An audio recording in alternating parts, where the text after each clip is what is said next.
হ্যাঁ, বরাবরের মতো আবার আমরা নতুন ভিডিও নিয়ে উপস্থিত হয়েছি। আমাদের এই প্রশ্নে আমরা জেনে নেব যে সর্বশেষ আদমশুমারি অর্থাৎ 2011 সাল অনুযায়ী টোটাল ভারতে মোট কয়টি গ্রাম ও শহর ছিল। যদি এখানে প্রশ্নটি গ্রাম নিয়ে করা হয়েছে, তো সর্বশেষ আদমশুমারি অনুসারে ভারতে মোট গ্রামের সংখ্যা কয়টি?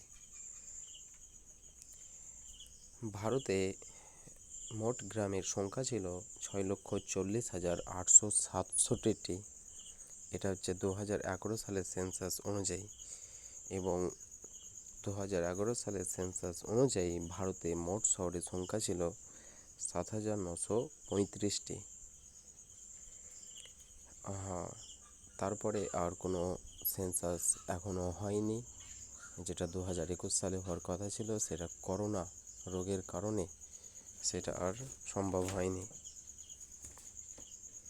আচ্ছা, ঠিক আছে, আবার দেখা হবে পরবর্তী অন্য কোনো ভিডিওয়।